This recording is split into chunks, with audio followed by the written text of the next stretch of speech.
അപ്പോൾ നമുക്കൊന്നൊരു travel video കാണാം. അത് നമ്മുടെ കൊല്ലം ജില്ലയിലെ മനോഹരമായ സ്ഥലമായ മൺട്രോത്തുരുത്തിലേക്കാണ് ഞങ്ങളിന്ന് പോയത്.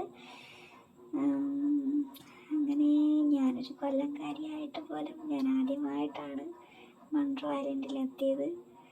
ഞാൻ ഈ ഇടയ്ക്കിരുന്ന് ഫുൾ ടൈം എനിക്ക് വിശക്കുന്നു എന്ന് പറഞ്ഞ് എപ്പോഴും ചോക്ലേറ്റും കഴിച്ചിരിക്കുമായിരുന്നു. പിന്നെ ഇവിടുത്തെ എന്താ പറയുക, ലൈഫിൽ ഒരു പ്രാവശ്യമെങ്കിലും നമ്മളിവിടെ പോയിരിക്കണം. അത്ര സൂപ്പറാണ് നമ്മുടെ മൺട്രോ ഐലൻഡ്.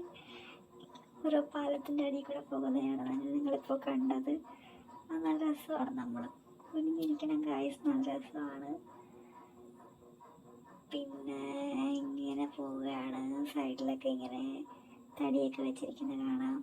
എല്ലാം നല്ല രസമുണ്ടായിരുന്നു. നമ്മളിപ്പം ആദ്യമേ ഒന്നും എനിക്ക് വീഡിയോ എടുക്കാൻ പറ്റിയിരുന്നില്ല, കാരണം വണ്ടി കയറിയാൽ ഞാൻ വാടിക്കുഴഞ്ഞ് പോവും. വെട്ടിയിട്ട വാഴത്തണ്ട് പോലെ ഞാനാകും. എന്നെ കൊണ്ടുപോകുന്നവർക്കും പണിയാണ്. അതുകൊണ്ട് തന്നെ സ്റ്റാർട്ടിങ്ങിലൊന്നും വീഡിയോ ഇല്ല. ഇതവിടെ എത്തിയ ശേഷമുള്ള വീഡിയോ ആണ്. പിന്നെന്താ പറയുക, ഈ ബോട്ടിങ് പോകുമ്പോഴെല്ലാം നല്ല രസമായിരുന്നു. അതിനിടയിൽ നിന്ന് പപ്പ പറയുന്നുണ്ടായിരുന്നു, മീൻ പിടിക്കാൻ പോവുകയാണ്, കവർ കൊണ്ടുവന്നെങ്കിൽ നമുക്കും വാങ്ങിക്കാമായിരുന്നു എന്നൊക്കെ പറയുന്നുണ്ടായിരുന്നു. പിന്നെ നമ്മുടെ പള്ളിയിൽ നിന്ന് വന്ന എല്ലാവരും, ഫ്രണ്ടിലത്തെ ബോർഡെല്ലാം നമ്മുടെ പള്ളിയിൽ നിന്ന് വന്നവരാണ്. നമ്മളിങ്ങനെ എൻജോയ് ചെയ്ത് പോവുകയാണ്. പിന്നെ ഞാൻ ഫസ്റ്റ് ടൈമാണ് ഹസ്സിൻ്റെ ഫാമിലി ആയിട്ടെല്ലാം ഇങ്ങനെ വരുന്നത്. പിന്നെ നമ്മുടെ ചർച്ചയിൽ നിന്നാണ് ഇപ്പോൾ നമ്മൾ വന്നേക്കുന്നത്.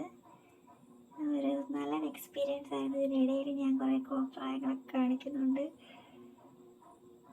പിന്നെ ഇതായിരുന്നു ഞങ്ങളുടെ അങ്കിൾ. പിന്നെ ഞങ്ങൾക്ക് ഇവിടുത്തെ വിശേഷങ്ങളെല്ലാം അങ്കിൾ പറഞ്ഞു തരുന്നുണ്ടായിരുന്നു. എല്ലാം എക്സ്പ്ലെയിൻ ചെയ്ത് നല്ല അങ്കിളായിരുന്നു. പിന്നെ പപ്പ ഹായ് പറയുന്നു. ഇനി എൻ്റെ കുറച്ച് കോപ്രായങ്ങളാവട്ടെ.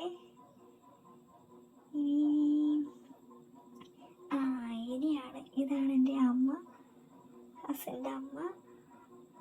അമ്മ നയിക്കുന്ന ഇതാണ് ഇപ്പോൾ നിങ്ങൾ കാണുന്നത്.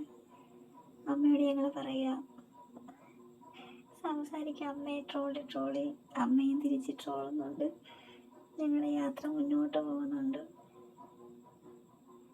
ഇനിയാണ് നിങ്ങൾ കാണുന്ന കോമഡി.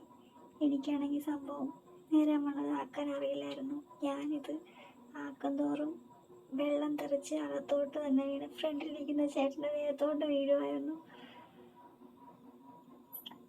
അതെൻ്റെ മുഖത്തൊന്ന് കാണാൻ പറ്റും.